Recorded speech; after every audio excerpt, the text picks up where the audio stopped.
262 milyar 150 günlük olarak 41 gram 9 senti. Son 6 bin hesaplanır. Evet doğrudur. 6380 desek 49 gram 30 santim. Peki abi bana şey... Tamam mı?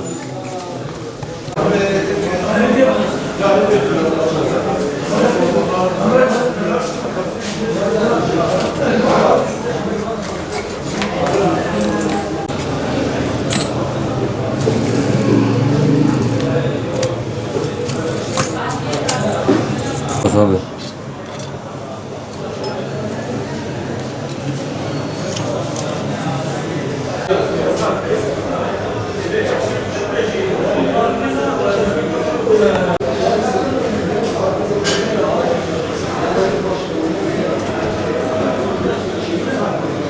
Altı son zamanlarda insanları biraz da ters köşe etti.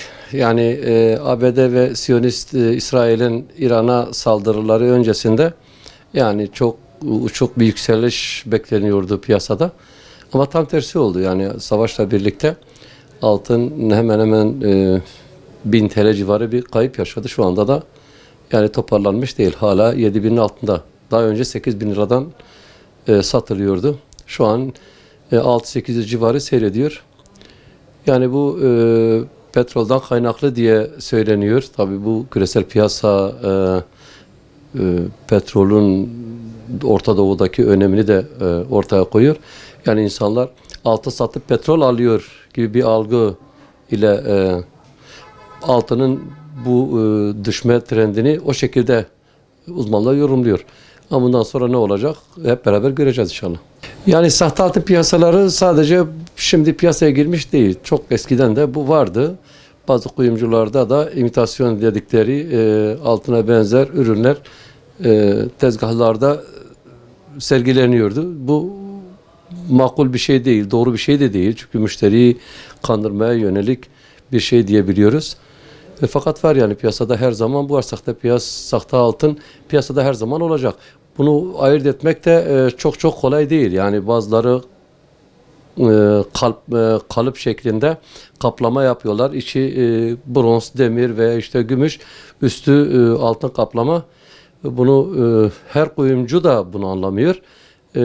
En doğrusu alınan altınların hemen kesilip tahlile verilmesi lazım. Yani o şekilde sahte ile sahte olmayan altın birbirinden ayırt edilebilecek veya tanımadığınız insanlarla altın konusunda ticaret yapmayalım. Yani çünkü gerçekten bakıyoruz ki hem bazen kuyumcular çok mağdur oluyor.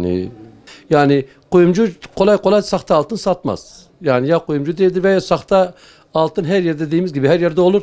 Bazıları ucuz fiyata yöneldiği için o ucuzluk neticesinde bazen vatandaş kanabiliyor. Yani ucuz altın alayım derken düşük ayar piyasada bazen duyuyoruz. Biz doğrusu denk gelmedim ama piyasada düşük ayar diye satılan bazı altınlar var.